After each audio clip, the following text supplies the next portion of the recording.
Welcome to StonerCast, your official deep dive into Columbus Clingstones baseball. As the Double-A affiliate of the Atlanta Braves, the Clingstones are building the future of baseball in the A, and we're here to bring you closer to it all. Get the inside look at what makes this team and this community so special. This is StonerCast. Here's your hosts, Ricky and Dave.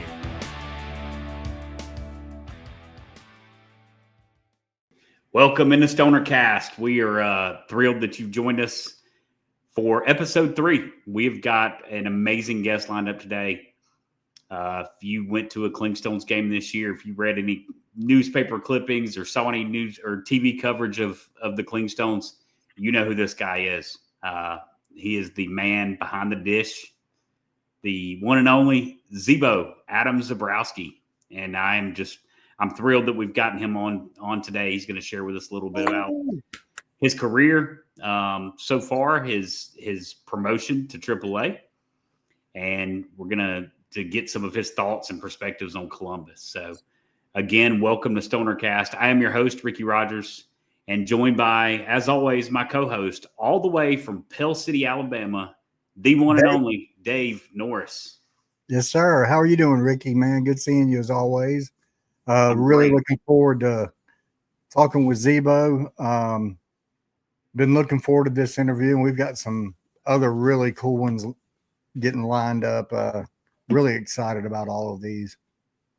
That's right. So right now, take a second, like, subscribe, share, and rate and review if your platform allows that.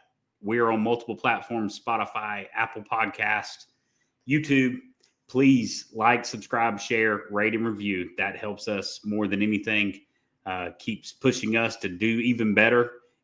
You know, I think we've knocked it out of the park with our first 3 episodes so far. But the more you like, subscribe, and share, you never know. You never know how this thing will grow. So, we're going to get right into it. I'm going to pull our guest on stage. He is known by many, loved by many.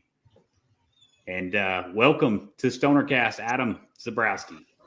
Thank you, Ricky. Thank you, Dave. Appreciate you guys having me on.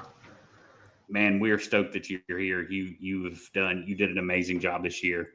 I know that the fans loved you, and this is a chance that we're going to get for you to connect a little closer with them. And we discussed with your mom and dad on last week's episode how. We know that there's a good possibility you may not be with us next year. And that's okay too, because that means your career has progressed like we know it will. So we know your career is going to progress and we're going to lose you at some point. And I think it's great now that we get you in to, just kind of get the lowdown on who Zebo is. So we'll get started right with the questions. Mm-hmm. And I'm going to come out with a hammer straight up immediately. In 2021, Adam, you're at St. John Fisher University. You had one of the best seasons in that program's history.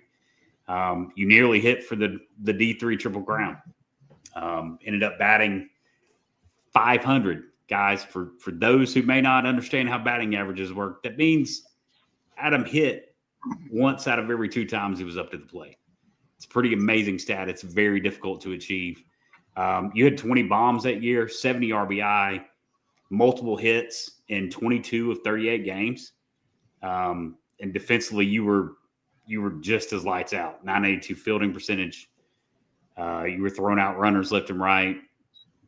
On top of those monster stats, you were named Division III National Player of the Year by D3 Baseball and the ABCA, which is the American Baseball Coaches Association. You were consensus All-American, Empire 8 Player of the Year, and you set a school record with a 31-game hitting streak.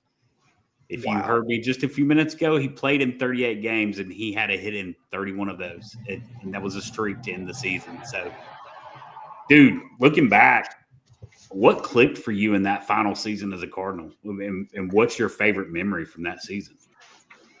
I mean, my favorite memory would obviously just be my teammates, my coaches, like sharing that time with them.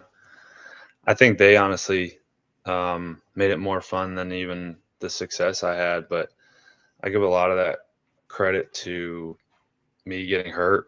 Like, I think getting hurt the year before or 2 years before that, and then even the year before, just kind of forced me to really focus and get back into shape. And then I think everything just kind of fell into place and just picked it up from there. It was just like hit the ground running as soon as the season started and didn't slow down really. And I'm just blessed to have been able to not only play again, but, you know, to keep even playing, you know, to get drafted and keep playing now after college. Well, you've been in this game long enough. So, I mean, you know, those stats that I just rattled off, you know how hard that is to accomplish at any level. Mm-hmm. You know, it's the best players in the Little League aren't going to hit 1 out of 2 times that they get up to the plate. So, you know, I'll retroactively congratulate you on a phenomenal 2021 season. And you still hold school records there, I'm sure, right? Yeah, I believe so. Yeah. So that's awesome. Yeah, it was a fun year. Sorry.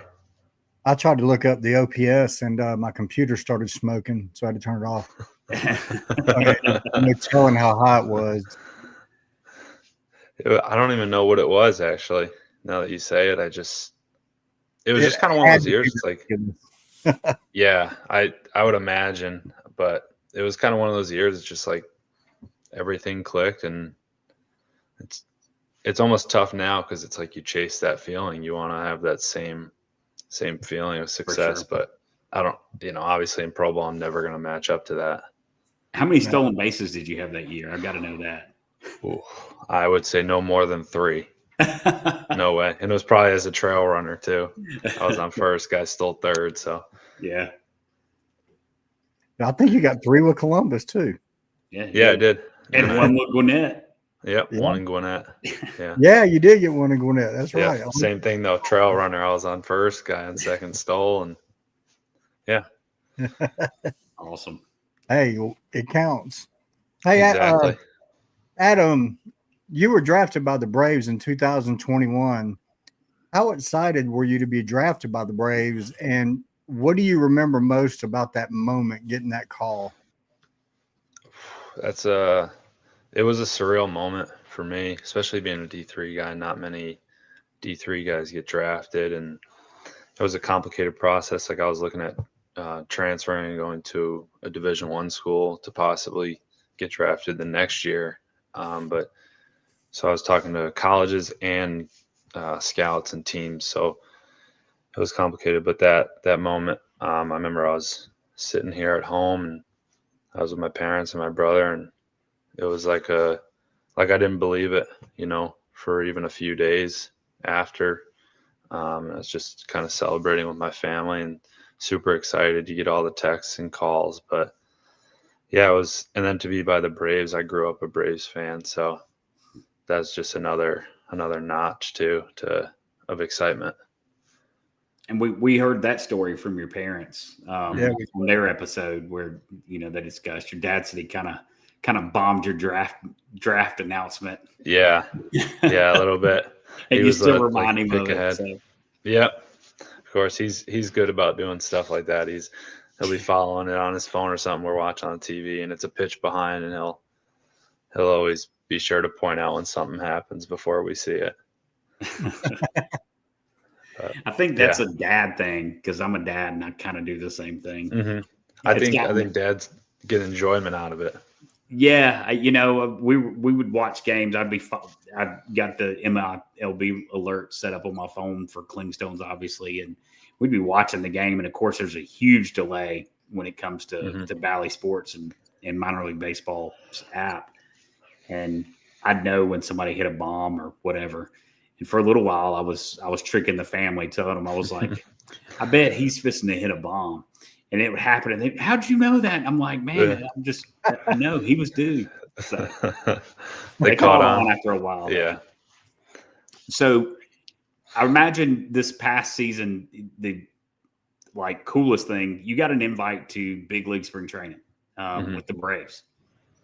Was there a particular moment in camp that that really stands out to you? Maybe, where you learned something from a major league guy, maybe a catcher or pitcher, or even a hitter that's kind of stuck with you that you won't ever forget? I'm sure there are. Just thinking off the top of my head, like right now, I think the coolest moment was being in camp with myself, AJ Smith-Shawver, Schwellenbach, Baldwin, and Nacho, and just other guys too that like I was drafted with and played with in the minor leagues and became really close with. I think it's just the fact that it was like, you're in the minor leagues grinding with these guys, and now you're all sharing the same locker room again in a big league. I know it's not the big league regular season and a real roster, but even just being in camp was a big accomplishment, and being with them, and then obviously you're sharing a locker room with some legends of the game too. So I would say, definitely just being around that group of catchers. Like you had Murphy, Chadwick Tromp, Sandy Leone, Kirk Casale, and then me and Drake. And it was just really cool with like some of the 10 years that those guys and the careers those guys have put up. And then you're just there like soaking in the wisdom and the knowledge every day from them. For sure. Can we stop for a second to talk about Drake Baldwin and the incredible season he's having as the Braves? I mean, this guy's a potential Rookie of the Year candidate. I think he's got a pretty good shot to win it. I mean, he's like hitting bombs. It seems like every time he gets up at bat, he's hitting the ball hard. So he would get my vote for sure, but obviously I don't get one. So absolutely. Did you get to hang out with Sean Murphy any? Yeah, so just here and there, but obviously like those guys go home and they got wives and families and stuff too. But yeah, just around the bullpens and stuff, and you're not catching at the same time, and the two of you just kind of hang out and talk, and it's really cool. Just like I think it allows you to take a step back, and as much as people put them on a pedestal, they're people too. They have emotions and they go through the same things that a lot of us do too. Yeah, Adam, you just recently were promoted from down in AA up to Triple-A up in Gwinnett. Mm-hmm. Congratulations on that, first of all. Thank you. How did you find out that you were promoted, and what was your first reaction? I was actually on the way home, hadn't gotten too far. I was still in the Atlanta area, and I got a call from Cody Gabella, and he's just letting me know I was going to Gwinnett. I had to, change the travel plans and head there. So I went there that night, but I was super excited. Obviously, like a little nervous, going to a new level, but having been in big league camp with some of the guys that were there, and then minor league camp as well with the other guys, and playing in the minors with some of the guys that were there, it made it a little more comforting, like knowing I knew a lot of the people and the staff there was great. So that was good, but pure excitement, really. Just like, and you start to put in perspective, like you're one step away and playing with, big leaguers all over, and just a different level of maturity there too. You said you were a little nervous at first and all that. What was the biggest adjustment that you had to make transitioning from AA to Triple-A? Is the pitching stronger? Is there any big transition that you had to make? I still think the A ball to AA jump was bigger. But obviously I was only there a week, so it could be a wrong judgment. But the pitch com was probably one of the bigger adjustments, just because you're not putting fingers down, you're just touching the button. You can call signs earlier, things like that. But that's really the biggest difference. And then using different baseballs, which is better in my opinion, using the big league balls. So I think that's a plus, but there really wasn't like a ton of on the field that like, I think the bigger jump was A ball to AA. Just the game speeds up a lot more. Guys play a little bit cleaner, but in Triple-A, it is definitely a full on cleaner game. Yeah, the pitching is much stronger in Double-A too. Mm-hmm. Yeah, you have a lot of really good arms there. Mm-hmm. When you think about that jump into AAA, I mean, you had some guys in that clubhouse that well. I mean, you had Lucas, Mm-hmm. you had Didier, you had JR, you had Blake. So I'm sure those pitchers probably you were a sight for sore eyes coming into the clubhouse. I know catchers have a special relationship, so I'm sure you guys were all stoked to get back together again. Definitely. And then I had the 3 games I caught Ian Anderson. And then I had Richie and Braun and Lucas as well. So you caught Lucas's really good game. Yeah, Wednesday. Yeah. So awesome. That was a lot of fun too. That was my first game up there and had him. So it was a lot of fun. I got to think that maybe that had a little something to do with Lucas's magic that day. He had his Some would say, you said it. I didn't say it, but yeah. I want to ask this because, I love Lucas. He's got one of the nastiest sliders I've ever seen. When he's got, when that thing is on, it's on. How hard is that thing to catch? I don't think it's super hard just because he's consistent with it. And it's like, he knows, he's a smart pitcher too, like knows his adjustments and what he needs to do, but I'm calling it. I know it's coming. So I feel like it shouldn't be hard for me to catch, but he does throw some that are better than others. But I'd say it's, like you said, it's an elite pitch. Yeah. It looks like a magic trick to batters. I'm sure the ball just disappeared. Yeah. Now you see it. Now you don't. Yeah. Yeah. So, and Adam, your parents touched on this a little bit too in their episode. Early in the season, it's no secret you had to battle through a bit of a slump, whether it was just kind of getting your feet under you or adjusting to what I believe is phenomenal pitching in the Southern League. I mean, the Southern League it's known for their pitching. Yeah.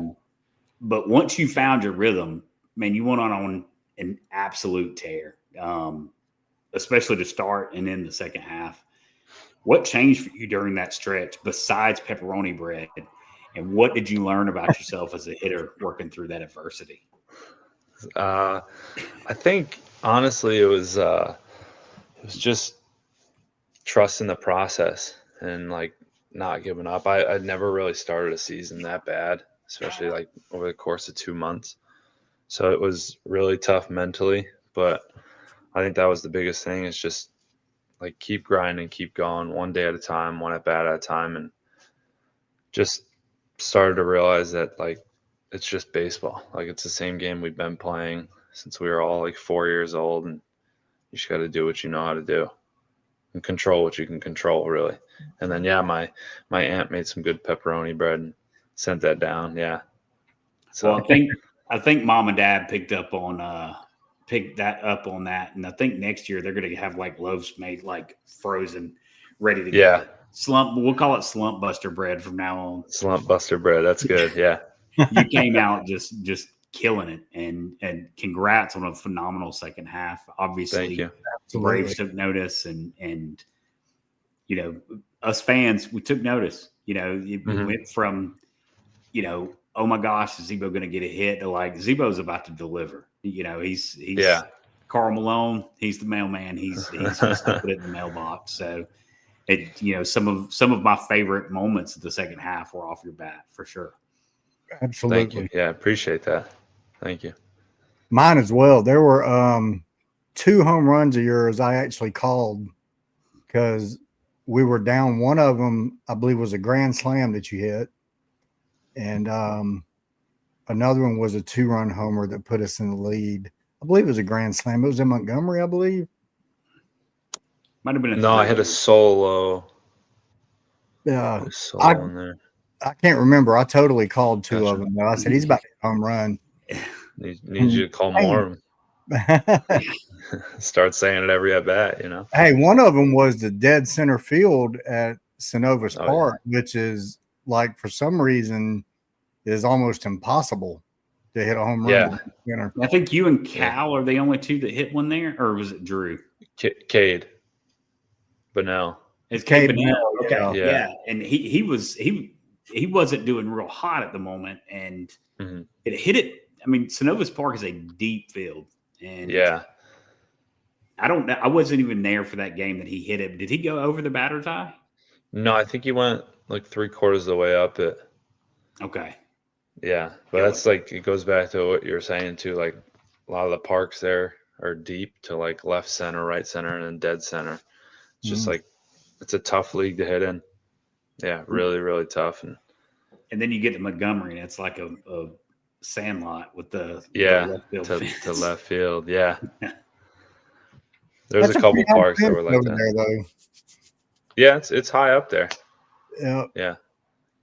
I know you get up there and you're like, man, I just want to hit a train. Yeah. Are you Would be cool. planning to watch or follow along tonight as Montgomery and Yeah, I'll be Birmingham following play? along, of course. Yeah, I've been bad about watching them, but going back and checking the box scores, I have been.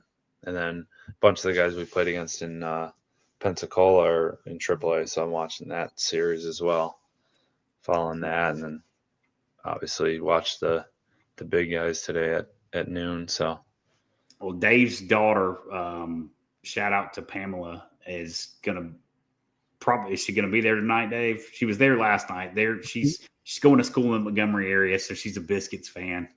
Yeah. oh yeah, Her and her boyfriend are. So Dave sent me a picture last Nice. night of them sitting right behind home plate, cheering on the Yeah. Biscuits. big game. Yeah. Those dastardly biscuits. That's what I call them. It's a I'm doing weird relationship with them. I'm 'cause doing it's my like part to make them our biggest rivals since they're closest. So Yeah, you know, but it's I'm a weird dynamic because like we play them at every level all the time. So it's like you get to know that, like we've come to know them and get along pretty well with a lot of those guys. Well, Adam, catchers are often called field generals in baseball. How do you approach building trust and communication with a new pitching staff? I typically like to go the route of like go out to dinner or play video games together, play golf, like find similar interests. I even do the USA Today crossword every day, and it's like, say you find a pitcher that doesn't do it, like maybe get them to do it, so you guys can, if you're struggling, you talk about it, like just really anything you can to find some common ground and build a relationship. So in that way, when it comes to like talking about pitching or talking during the game, it's not a difficult conversation. Or if you gotta, if he has to get on me about something or I gotta get on him, it's not tough for either of us or like it's not uncomfortable to do that. While we're on the subject of catching, it's already obviously one of the toughest jobs in baseball, but you had to do it with the heat of a Georgia summer on your back the entire time, all that gear, game after game. How do you handle that physical grind of catching so many innings in the heat? The humidity that's so awful in the state of Georgia. And beyond that, what keeps you locked in mentally, day after day? A lot of water probably is keeping me hydrated. Water and hydration mixes. Outside of that, like for the focus, it's honestly, I just go back to the same thing as like the lifestyle of being in the big leagues and thinking about like that's a realistic possibility. I think it's hard for that to not, get you focused, I'd say. At least for me personally. I know different people might have different motivating factors, but that's mine. That's for me. Adam, we all know Adam Zebrowski as a great catcher and a hitter with some pop in his bat. What does Zebo enjoy doing in his off the field time? Well, now that we're getting in the off season, you catch me at a good time. It'll probably be quite a bit of golf. Yep. Let's see. I love traveling. I do. That's why the job fits. I love traveling. I enjoy working out. And then now I'm finishing some classes too, finishing my degree. So I have that going on. And then I don't mind, playing cards or going to a casino responsibly. So yeah, I'd say those are my pillars right now. And then I always enjoy going out to like finding new restaurants and going out to dinner with family and friends. Have you been on a golf course yet since the end of the season Sunday? I have not. I left my clubs Oh no, down in Georgia, so yeah, I'll be back down there in a couple weeks and probably play down there when I get back. Awesome. So yeah, you are about to turn 25 this Sunday. Mm-hmm. So happy early birthday from me, from the StonerCast. Misty said to make sure to tell you happy birthday as well. Please tell her I said thank you. You've already been a part of history with the Clingstones inaugural season. We talked about your crazy collegiate season, senior season, and now you're getting a taste of Triple-A life with the Stripers. How does it feel hitting 25 years old with so many big milestones already behind you? And what do you look for and hope for in the next year of this baseball journey? It's a good way to put it. I mean, it feels cool. I mean, it's crazy. I've been in pro ball already for 4 full seasons, but it feels good. But still, a lot of I'm looking at it from like what I still need to improve on. I think sometimes I have a bad habit of doing that, so I'm like looking at it as like all the things I still need to accomplish and need to conquer yet. But yeah, I will definitely say I've been blessed at this point, and from all my family support and the fans and friends and everybody kind of pushing me. You can't quit on other people either. So, there's a difference in just quitting for yourself, but quitting on other people. So I think that's part of what's pushed me to accomplish some of the things I have. Great to hear. Yeah, that's awesome. Adam, when you look back at your time with the Clingstones, what experiences stand out most for you? And what did you think of Synovus Park when you first stepped foot on it? I'll start with that one. I love the park. It's great yard. And then the energy too from the first week was just awesome and carried out throughout the season, which you don't see a lot of times in parks. So that was really cool, and it made it more enjoyable for us. I would probably say that Quintero Grand Slam against Montgomery was pretty good. That one was pretty wild, memorable experience. But honestly, just all the support throughout the whole year was just really cool. You guys especially, and the rest of the season ticket holders just supporting us, staying behind us through the ups and downs, and always, no matter what, just like understanding. I think sometimes it gets lost with the athletes that they're people too, they're human, and it's not, mistakes happen. So just appreciate you guys understanding that and sticking with us. And you mentioned GQ's Grand Slam, and I've got to also mention that Ethan Workinger hit for the home run cycle, regardless of what the umpire said. It may not go down in the books as hitting for the home run cycle, but he hit for the home run cycle. Adam, and you just touched on it a little bit, but I know from our previous conversations that you and I have had, you were absolutely thrilled with the fan support in Columbus. And I just want to give you a moment here, open mic, send a message directly to the Columbus fans, all those guys that supported you and your teammates this season that hollered out, "Let's go Zebo," as you were heading to the plate, and just let them know what you want to tell them, and we'll make sure that message gets delivered.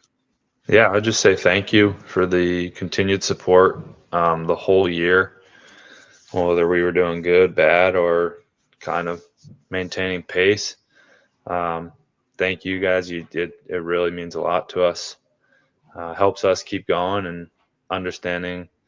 It feels like a family atmosphere, even when our family's not there. So just really appreciate it. And you guys coming out to the park night in and night out and supporting us. And even Ricky, Dave, you guys, and some of the other very loyal fans just coming with us on the road and visiting us at opposing ballparks was really cool as well. Awesome to hear. Well, we're going to get into perhaps one of my last two favorite segments of this show. This one is fan questions. So we put out a call for fans to email questions in, and we got some good ones for you. The first one, I could probably ask you the question, and you could probably tell me exactly who asked it. We're going to try that real quick. Who was the best umpire behind the plate this year? Now, who do you know? Do you know who asked that question? I would say Murdoch. Oh, yeah, because he kept asking me. Yeah, because he kept saying about He wants to know who was the best umpire behind the plate this year. Oof. I'm going to plead the fifth on that. I don't know if that's a good idea to answer. I'd say they were all really good. There you go. Yeah. Good answer. This is from Kevin Headley. He got in via email and said, how do you keep your composure when things get bad, like bad calls from an umpire or a game getting out of hand? Bad calls from umps, they do really bother me. But same thing with us. It's like they're not trying to make mistakes. It kind of just happens. What was the second part? Or when a game's getting out of hand, I guess like a blowout. That one, I think that's easier because it's like that happens. Like it's part of the game. I guess both of them are technically, but like you play 140 games, 160 games in a year. Bad calls are going to happen, and then you're going to get blown out. You're going to blow teams out. So I think it's just like understanding the length of the season and knowing that, like, you know, in 2 games, you're not even going to remember the time you got blown out or the bad call. Gotcha. This one comes from Josh Weems via the Clingstones fan Facebook group. What approach do you take when it comes to counts and throwing side of the pitcher? It goes a lot based on like how they've attacked me that year and the reports we have. So like if it's a guy that doesn't throw a lot of strikes, you're kind of keyholing him. And then a guy that throws whatever his percentage pitches, especially relievers, they're usually less pitches. So it's like they're going to throw their best pitch. That's probably what it comes down to. And I know at lower levels, they don't have that as much, but in pro ball, that's kind of what I've noticed is like, you read your report and the team can put together a report for you, but you also have to understand like the way you're being attacked and how you fight that attack basically. And I've got one I'm going to squeeze in here too. So this year they did a luncheon for season ticket holders, and they brought EJ in, they brought Ethan Workinger, Blake before he went to Gwinnett, and then Gab was there. And Ethan said something that stuck with me after the luncheon. He said, you know, he was asked a question by a fan about his approach to hitting, and he said, "Well, I don't think about it. You got some hitters that analyze and, you know, are thinking about what the pitcher's going to throw." And he said, "Me, I'm just see ball, hit ball." What kind of guy are you at the plate? Probably a mix. Excuse me. I'd say like depending on the pitcher, it's a mix. I'm always trying to be timed up with a fastball though. As much as I may be looking for another pitch, it's always trying to be on the fastball because I've always been taught and thought that you can't hit the fastball, you can't hit anything else. But you do have to have adjustability at the same time. So it's a tough game up there. Yeah, for sure. We've got another question from Eric Murray. He said, when you guys were told the team was leaving Pearl, Mississippi and coming to Columbus, Georgia, what were your thoughts? Where was Columbus? It was kind of like, where is it? How's the stadium going to be? How are the people going to be? How's the city? So it was like just a lot of questions, I'd say. But yeah, I was only in Mississippi for 2 home series, so I didn't see a ton. But so you weren't partial to any restaurants yet, or anything like that? But I will say the drive to the field has been a lot better in Columbus. So yeah, I'll say that. Yeah. So last fan question. It's from Dan Ursery, and it came via the Clingstones fan group. What is something as a team you all do to celebrate each other when you get called up to the Triple-A level or even the show? Honestly, not a lot. It's just, you post it on social media and stuff, but there's not a whole lot. Like, it's just kind of. It's usually kind of drop your bags and go, right? Yeah. It's so quick that like you kind of don't have it's not, you don't have the time to. But yeah, it's just everybody kind of a couple handshakes in the clubhouse after they hear and pack your bags and you're out of there. Yeah, it's a quick turnaround. And then I wish there was more celebrating though. That would be cool. Yeah. You get to go and meet a whole bunch of new people too. So exactly. That may not be there the following week. Right. All right. So this is lightning round. This is our fun time. These are fun, quick questions to get quick answers out of you. Some may make you laugh. I don't think we've got any this week that'll make you cry, but answer them. Okay. Give us your honest answer on them. We've got 6 today. Everybody else has only gotten 5, but I had one extra one that I had to squeeze in today. So, all right. Question 1: which Clingstones pitcher's stuff would you least want to catch without gear on? Giancarlo Lara. Dave, he beat me. I thought it would be Ellis and Joseph. I thought it would be Ellie too. That's another good one too. I love Joseph though. I couldn't say that. I couldn't say him. For sure. Funniest guy in the Clingstones clubhouse all year. This could be guys that have been called up or anything. Funniest guy. Go with Brett Sears. Interesting. Sneaky funny. Awesome. Yeah. All right. Would you rather catch a no-hitter or hit a walk-off home run? Catch a no-hitter because I've never done it. There you go. Yeah. Hey, pitchers, Clingstones pitchers next year. My man needs a no-hitter. We gotta There's dial our goal. Yeah. All right. You've played for both the Clingstones and the Stripers this year. I'm sure you've had the opportunity to meet both mascots. If both of those mascots faced off in a cage match, who are you picking to win, Fuzzy or Chopper? Probably Chopper. Whoa. He's just got Fuzzy's too friendly. Too sweet. Well, Fuzzy's young. Yeah. Fuzzy's a baby. He's a year old. Exactly. That's another point. Yeah. I don't know if you saw what Fuzzy did to Murdaugh the other day. He's not as friendly as you might think. I didn't see that. He has his moments. Fuzzy did a alternative baseball as an organization around here for kids on the spectrum, and the league exists to give children and young adults on the spectrum an opportunity to play baseball. And Murdaugh is their umpire. They get him for their games. And so it was a little bit of a celebrity game, and the teams were stacked with local celebrities. And Pete was there. Julia was there. I can't remember who else there. Pete, Julia. At any rate, they played a great game. Well, Fuzzy was there, and Fuzzy was allowed to be on the field while the game was going on, and took exception to some of Murdaugh's calls. Oh, yeah. And Fuzzy got in that bat, and Murdaugh called strike one before the ball even left the pitcher's hand. Fuzzy took exception and cold cocked him, knocked him out cold. Good stuff. He took his hat off. I knew he took his hat off. I said, "Uh-oh, it's on now." Good, showing some emotion that we wish we could. There it is. Yeah. So if you could catch a game for any Braves pitcher, I'm going to break this into two. Any past Braves pitcher, who would it be?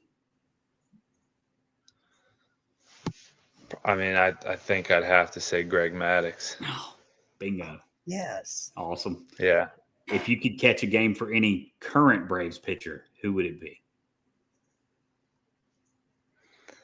I got to pick 2. Okay. It'd probably be Chris Sale. Like, obviously that's the easy pick. And then I'll just say Sale. Okay. Because the other 2 that I would say I've caught both of them. It'd be AJ and Spencer. Okay. Because I'm close with them, but I've already caught them. So What do you think about Spencer shaving his mustache off? Yeah. I think it's a better look. Do you? Yeah. It's growing back. It's already growing back. When he's cleaned up and clean cut, that's better. That's a better look for him, I think. Gotcha. I'm a Clemson guy, so I've known about Spencer for quite a while now as a Clemson fan. So yeah, it's been great to have him with the Braves and be able to follow him. So, last one. What was your favorite Clingstone specialty jersey from this season? So we have the Star Wars, Margaritaville, 4th of July, 4th of July, Real Tree. It's the veterans, not the veterans day, but the military one. I get them mixed up because we wore the Real Tree on Veterans Day, Memorial Day. Yeah. No, yeah. Did you see this gem that Gwinnett wore? No. Lilo and Stitch. What's that, Lilo and Stitch? Wow. It is. Yeah. That's a nice one. So this was Lucas's that I was able to get off Oxygen. I think this is an incredible jersey. It's pretty cool. Yeah, that's cool. That's a really nice one. Still jealous of that one. So, Adam, man, I like that. I cannot thank you enough for doing this with us. This is, you're helping bring credibility to StonerCast. We had your parents last week, and I told everybody after I got off of it, I was like, that was an incredible interview. They did a phenomenal job. I just love your parents. They are great people. I'm glad to hear that. They didn't embarrass themselves, or me for that matter. But I didn't think they would. They're usually good with public speaking and talking. So yeah. So they are incredibly proud of you. They really are. So it's awesome. Sure that's great to hear. Yeah. And Brendan too. They're incredibly proud of Brendan too. So yeah, exactly. And I wanted to make sure Brendan didn't get left out of their episode. We threw up a picture of you guys together, and yeah, well, that's where I really got my love for baseball, was from him hanging around his games when he was playing, and then him and I would always be out in the yard playing. So your mom shared with us her favorite memory is you being able to catch Brendan at the high school level. Brendan's last year, so I would imagine that was pretty sweet to watch. Yeah, some of his bullpens and stuff when he was pitching. Yeah, it was really cool. So, but again, happy early birthday! Thank you. We are, on one hand, we're hoping we see you next year. On the other hand, we're hoping we don't see you next year. I'm going to see you next year regardless, because if you're in Gwinnett, I will be there for some games. Absolutely, I will too. Yeah. I'm pumped to watch the rest of your career develop. I mean, you've got a long career ahead of you, I think, in baseball, and I can't wait to watch you grow as a player. So, but thank you guys. Appreciate you letting me come on here and talk and answer some questions for sure. Yeah, well, a lot of fun. Again, Columbus Clingstones fans, this is your catcher. This is the one and only Zebo. We're lucky to get him on. I hope you've gotten some great information from him. I know that he really appreciated each and every one of you this season, and he's definitely responsible for some of the most electric moments at Synovus Park this season. So thank you for that, Zebo. And hey, man, have a great off season. Thank you. Play some golf. Appreciate it. Yeah, try to relax and enjoy yourself. What's that golf handicap? It's high. Just say that. Yeah. About like mine. It's so high, it's not even worth. Let's just say we don't have to worry about going on the tour or any of that. You're worried more about finding your ball. Yeah. Exactly. Yeah.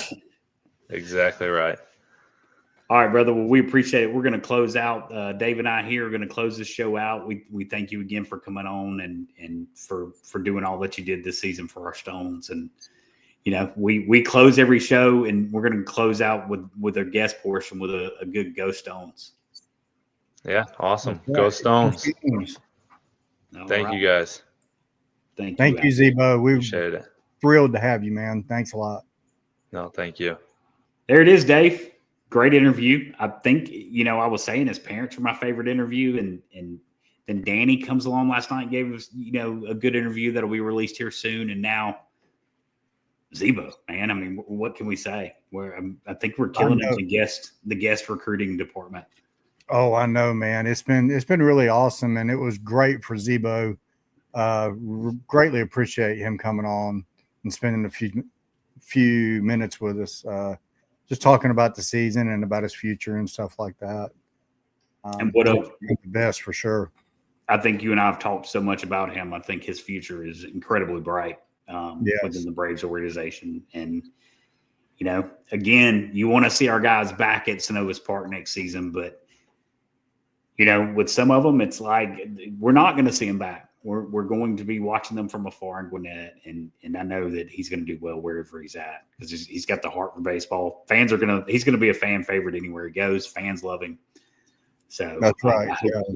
I hope our listeners really enjoyed that one, and we'll be recording this weekend with Landon Harper. We're excited to have him join the StonerCast. We'll get some feedback from him on Adam as a catcher, and maybe get some stories of what Adam said to him when he visited him on the mound and things like that. So I'm excited for that one too. Just I used to pitch years ago before I was in the outfield, and really enjoyed it till I got shotgun. But looking forward to talking to a professional pitcher in depth some. So it's going to be really exciting. For sure. So just to remind you guys, read that description down below. Yeah. If there's a spot on your platform to rate and review, please do so. Please like, subscribe, and share to StonerCast. That keeps us going. We read your reviews. We see the likes, we see the views and the shares, and it really it makes us want to go even harder for StonerCast and for you guys. So thank you again for joining us. Thank you to Adam Zebrowski, catcher for the Columbus Clingstones, for joining us tonight. What a great episode he gave us, and we're looking forward to the next one. So next episode after this episode 3 will be episode 4 with none other than Jack Johnson, the voice of the Columbus Clingstones, Director of Broadcasting and Media Relations for the Clingstones. We're excited to have him on all the way from Arizona. So looking forward to that one too. That's going to be a lot of fun. So, again, like, subscribe, and share. And until next time, go Stones. Go Stones.